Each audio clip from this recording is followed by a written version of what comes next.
Good morning साथीहरू, good morning good morning. आज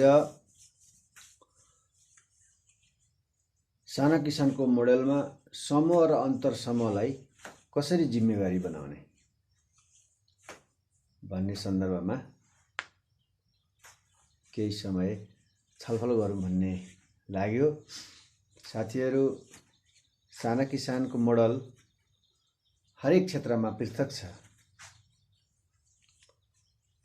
यसको सांगठनिक संरचना अन्य सहकारी संस्थाहरूको भन्दा पृथक छ, फरक ढङ्गले सञ्चालन भइरहेको छ र साना किसान कृषि सहकारी संस्थाको त्यसको व्यवस्थापन र त्यसका सम्पूर्ण क्रियाकलापहरूमा त्यो कार्य संस्थालाई कार्यक्रम अगाडि बढाउने सन्दर्भमा समूह र अन्तर समूहलाई कसरी जिम्मेवार बनाउने, कसरी जवाबदेही बनाउने र त्यसलाई लोकतान्त्रिक अभ्यासमा कसरी लैजाने, जनताहरूको चासो र गुनासो, जनताहरूलाई सक्रिय सहभागिता, सदस्यहरूलाई समूहहरूलाई जवाबदेहिता, जिम्मेवारीता कसरी प्रदान गर्ने भन्ने सन्दर्भमा तपाईहरुलाई पनि त्यो विषय खड्केको हुन सक्छ। सहकारी सञ्चालन गर्ने सहकारी अभियन्ता साथीहरूलाई, संस्थाको सञ्चालकहरूलाई लागेको हुन्छ र साना किसानको मोडलमा समूह हाम्रो 3 तहको संगठन छ: समूह, अन्तर समूह र सञ्चालक समिति। स्थानीय तह, प्रदेश सरकार र केन्द्र सरकार भने जस्तै 3 तहको छ र सबैभन्दा महत्त्वपूर्ण चाहिँ हाम्रो पहिलो हाम्रो समूह नै महत्त्वपूर्णसँग निकाय हो। अब विशेष गरी सदस्यलाई आवश्यक परेको ऋण माग गर्ने पहिलो ठाउँ भनेकै नै समूह हो। कसैलाई सदस्य प्रवेश गर्न मन लाग्यो, कुनै समूहमा बस्न मन लाग्यो, समूहमै राख्ने कुरा हो। कसैलाई समूहबाट निस्किन मन लाग्यो, सेयर फिर्ता गर्न मन लाग्यो, त्यो पनि समूहमै पहिला त्यही प्रस्ताव गर्ने कुरा हो। र कसैलाई ऋण आवश्यकता पर्यो भने ऋणहरू माग गर्ने, छलफल गर्ने र त्यसको योजना बनाउने, निर्णय गर्ने, माग फारम भर्ने, सम्पूर्ण कामहरू गर्ने ठाउँ नै भनेको त्यो समूह हो। समूहलाई हामीले बलियो बनाउनुपर्छ, जवाबदेही बनाउनुपर्छ। समूहको काम के हो? समूहको काम मासिक बैठक बस्ने, छलफल गर्ने, कुन सदस्यले के काम गर्ने, कुन योजना सञ्चालन गर्ने, के को सम्भाव्यता छ, आवश्यकता के छ, त्यो कुरालाई काम गर्ने क्षमताको विकास पनि त्यो समूहलाई नै गर्नुपर्छ। सहकारी संस्थाका सञ्चालकहरूले, कर्मचारीहरूले समूहलाई क्षमतावान बनाउनुपर्छ, स्किल डेभलपमेन्ट गराउनुपर्छ, त्यहाँ रोजगार बनाउनुपर्छ, उनीहरूलाई पेशागत बनाउन सक्नुपर्छ। समूहमा छलफल हुनुपर्दछ। समूहको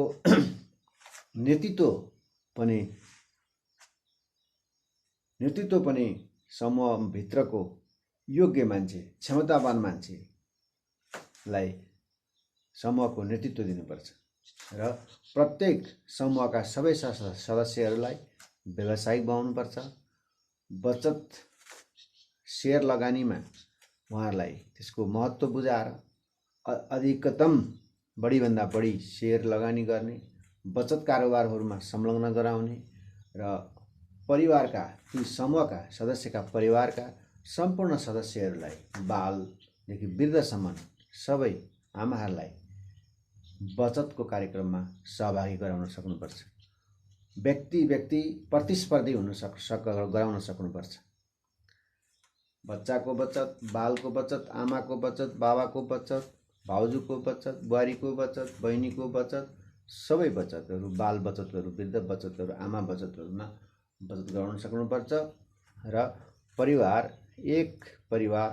एक उद्यम, एक पेशा गराउनलाई सक्यो भने समूह सक्षम बन्न सक्छ, लिएको ऋण किस्ता ब्याज समयमा तिर्न सक्छ, बचत बढाउन सक्छ, समयमा किस्ता तिर्न सक्छ, परिवार खुसी हुन सक्छन्। गरिब परिवारहरूले खानलाई, राम्रो लाउनलाई र पैसा खेलाउनलाई सक्षम बन्न सक्छन्। तब मात्र चाहिँ साना किसानको अनि उद्देश्य पनि पुरा हुन नजिक पुग्दछ। र यसरी अब समूह र अन्तर समूह, समूहलाई सक्षम बनाइसके पछाडि, जिम्मेवार बनाइसके पछाडि समूहमा कसलाई कति पैसा दिने, अनि दिएको पैसाहरू समयमा उठ्यो कि उठेन त्यो निगरानी गर्न लाउने, जिम्मेवारी दिने, र समूहदेखि अन्तर समूह जुन समुदाय स्तरमा स्थापना भएको बीचमा रहेको जुन सङ्गठन हो, यसले आफ्ना मातहतमा रहेका सबै समूहहरूको निगरानी गर्ने, अनुगमन गर्ने, सञ्चालन भएका योजनाहरू, प्रोजेक्टहरूको, समूह सदस्यले सञ्चालन गरेका प्रोजेक्टहरूको अनुगमन गर्ने, सुझाव सल्लाहहरू दिने, प्रविधि तालिमहरू पनि दिनुपर्ने भए संस्थासँग मागेर ती सदस्यहरूलाई तालिमको व्यवस्था गर्ने, सदस्यले उत्पादन गरेको वस्तुहरू बजारमा लगेर बजारमा बिक्री वितरणको लागि संस्थासँग समन्वय गरेर बजार सङ्कलन केन्द्रको व्यवस्था मिलाउनलाई त्यो संस्थासँग समन्वय गर्ने अन्तर समूहले, र सदस्यहरूलाई कति ऋण आवश्यक परेको हो, कस्तो योजनामा सञ्चालन गर्नलाई आवश्यक परेको त्यो कुराहरू संस्थासँग ऋण उपलब्ध गराइदिन सिफारिस गर्ने, सही सदस्यको आवश्यकता हेरेर, क्षमता हेरेर, आर्थिक आय स्रोत हेरेर, आर्थिक अनुशासन हेरेर, सक्षमता, पेसा व्यवसाय सञ्चालन गर्न सक्ने सदस्यको सिप, आवश्यकता, सम्भाव्यता हेरेर सदस्यहरूलाई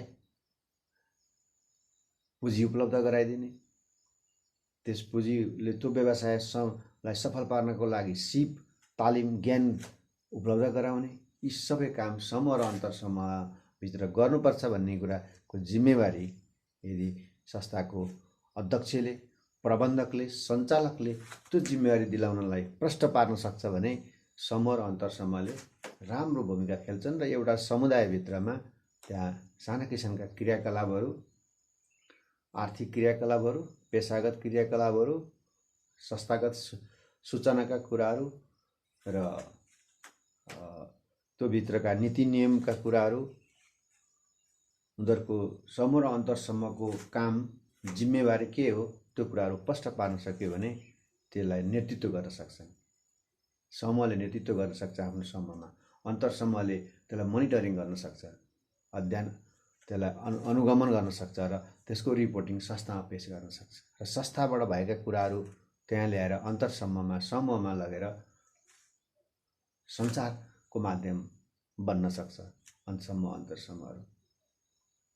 र नयाँ संस्थाबाट आएका कुराहरू सञ्चालक समितिले छल निर्णय गरेका कुराहरू त्यो चाहिँ समूहमा समयमै पुग्न सक्यो भने अनि त्यहाँबाट सुशिक्षित भएर सदस्यहरूमा एउटा जागरुकता आउन सक्छ र आत्मनिर्भर बन्ने कुरामा सदस्यहरू र सुशासनमा चल्ने कुरामा प्रत्येक सदस्यहरू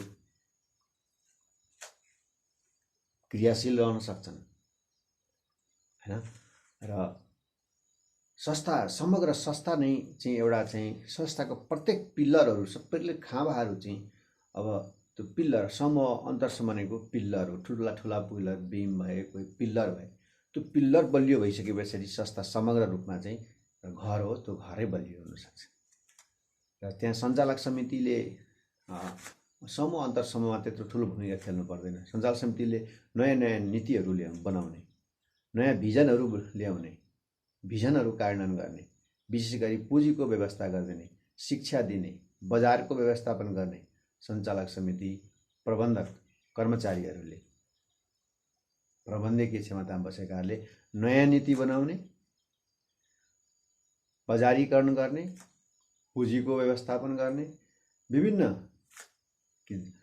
स्थानीय निकाय, प्रदेश र केन्द्रीय र अन्य कृषिसँग सरोकार निकायहरूसँग प्रपोजल हालेर प्रस्ताव गर्ने र त्यो प्रपोजलहरू कार्यान्वयन गर्नको लागि यता समूह अन्तर समूहलाई त्यो चाहिँ यता हस्तान्तरण गर्ने, कार्यक्रम ल्याउँदै गर्ने, यता हस्तान्तरण गर्दै गर्ने र त्यो किसिमबाट त्यो च्यानलबाट त्यो मोडलबाट हामी यदि जान सक्यौँ भने मात्रै चाहिँ हामी समूह र अन्तर समूहलाई जिम्मेवार बनाउन सक्छौँ, उनीहरूलाई सशक्त बनाउन सक्छौँ, उनीहरूलाई क्यापेबल बनाउन सक्छौँ, क्षमतावान बनाउन सक्छौँ। तब मात्रै चाहिँ हाम्रो काम टिम वर्क मिल्न सक्छ। टिम त सबै मिल्नु पर्यो। समूहहरू पनि समूहले गर्ने काम के हो, अन्तर समूहले गर्ने काम के हो, सञ्चालक समितिले गर्ने काम के हो, कर्मचारीले गर्ने काम के हो, उपसमितिहरूले गर्ने काम के हो, त्यो कुराको जब टुङ्गो लाग्छ त्यस पछाडि एउटा गतिमा संस्था, सहकारी संस्था अगाडि बढ्छ र सबैले आफ्नो जिम्मेवारीपूर्वक काम गर्छ। अहिले सञ्चालक समितिलाई थाहै छैन प्रपोजल भनेको के हो, प्रपोजल कसरी बनाउने, प्रदेशमा कसरी जाने, प्रदेशका कार्यक्रमहरू कृषिसँग सम्बन्धित के छन्, स्थानीय निकायसँग चाहिँ कृषिका कार्यक्रम के छन्, वडा कार्यालयसँग चाहिँ कृषिका कार्यक्रमहरू, साना किसानलाई सहयोग गर्ने कार्यक्रमहरू के छन्, त्यो चाहिँ हाम्रो सहकारी संस्थाको व्यवस्थापनलाई थाहै छैन। जहिले पनि त्यही संस्थाको आफ्नो बचत र लगानी गर्ने, असुली गर्ने, त्यो लगानी गर्ने, असुली गर्ने त्यसै मात्रै सीमित रहेर आफ्नो जिम्मेवार सबै बाँडफाँड नगर्ने हो भने संस्थाको जुन लक्ष्य हो त्यो लक्ष्य पुरा हुन निकै गाह्रो पर्न सक्छ। त्यसैले सहकारी संस्था सञ्चालनमा बसेका साथीहरू, विशेष सञ्चालक कर्मचारी साथीहरू, समूह र अन्तर समूहलाई हामी जिम्मेवार बनाऊ। हरेक पक्षमा तालिम उनीहरूले सञ्चालन गर्न सक्छन्, तर तालिमको कार्यक्रम ल्याएर दिनु पर्यो। त्यसको प्रशिक्षक कहाँ खोज्ने, प्रशिक्षक उनीहरूले व्यवस्थापन गर्छन्, हामी त्यसमा लागिरहनु पर्छ। हामी अर्को योजना बनाएर फेरि हामी चाहिँ प्रपोजल, अर्को प्रस्ताव, अर्को समन्वय गर्न सक्छौँ। ऋण लगानी बजेट व्यवस्था गर्ने भने समूह अन्तर समूहले आफै लगानी गर्न सक्छ, असुली गर्न सक्छ। असुली गरेको प्रतिशत समूह अन्तर समूहलाई 100% असुली दर भयो भने दिनुहोस् 2-4% अन्तर समूहको खाता पनि हालिदिनुहोस्, पुरस्कार दिनुहोस् राम्रो काम गर्नेलाई, समूह अन्तर समूहलाई। खराब काम गर्नेलाई दण्ड गर्नुहोस्। र यो प्रक्रियाबाट समूह र अन्तर समूहलाई जिम्मेवार बनाउन सक्यो, हरेक महिना बैठक बस्न सक्यो, आफ्नो समूहको समीक्षा गर्ने, आफ्नो समूहले गरेका कामका योजनाहरूको प्रगतिहरूको व्यापक रूपमा छलफल गर्ने, समीक्षा गर्ने, नयाँ योजनाहरू अन्तर समूहमा पेश गर्ने, अन्तर समूहले चाहिँ सबै केलाएर संस्थामा चाहिँ त्यहाँ सिफारिसात पेश गर्ने र सदस्यका योजनाहरू सफल पार्नलाई सहकार्य गर्ने, अन्तर समूहले समन्वयको काम गर्ने। यो काम गरेर सञ्चालक समितिले माथिल्लो निकायसँग चाहिँ सम्पर्क समन्वय गर्ने, सहकार्य गर्ने, प्रपोजल पेश गर्ने र नयाँ कार्यक्रमहरू चाहिँ ल्याएर अन्तर समूहलाई सञ्चालन गर्नलाई जिम्मेवारीपूर्वक उनीहरूलाई कार्ययोजना बनाएर, कार्यविधि बनाएर तिमीहरूको यसरी काम गर्ने, सम्पन्न गर्ने भनेर त्यो जिम्मेवारी दिँदै अगाडि बढ्ने हो भनेदेखि निश्चय नै साना किसानको मोडलमा काम गर्नलाई त्यस्तो किसिमको कुनै असजिलो समस्याहरू आइपर्ने छैन र भागा पनि नाग्दैन, ब्याज तिर्न पनि बाँकी रहँदैन। संस्थाको आन्तरिक पुँजी, बचत, सेयर वृद्धि भएर जान्छ। संस्थाप्रति सबैको एउटा चाहिँ प्रगाढ माया हुन सक्छ, नङ मासुको सम्बन्ध बन्न सक्छ, समाजको समग्र समाजको विकासको एउटा आधार बन्न सक्छ। समाजवाद उन्मुख अर्थतन्त्रको विकासको आधार नै सहकारी भएकोले त्यो साना किसान सहकारी मोडल त्यो आधार बन्न सक्छ। समाजका कृषिका आमूल परिवर्तन, दिगो विकास, महिला सशक्तिकरण, बाल विकास, उत्पादकरण र सारा कृषिका किसानका समस्याहरू यही हाम्रो साना किसानको मोडलबाट यो राष्ट्रलाई रूपान्तरण गर्न सक्ने यो सम्भावना छ।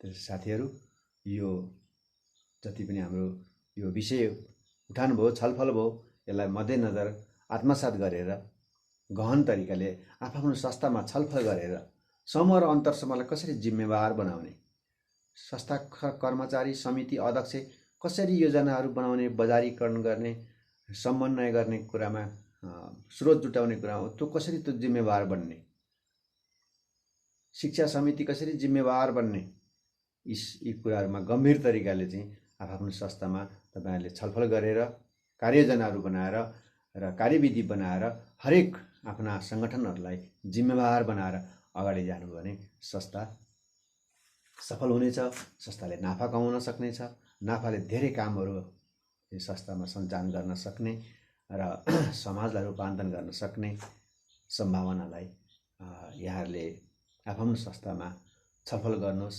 योजना बनाउनुहोस्। यहाँहरूलाई केही सोध्नुपर्ने छ भनेदेखि यहाँले मलाई पनि सोध्न सक्नुहुनेछ। म पनि एउटा कन्सल्टेन्ट, एउटा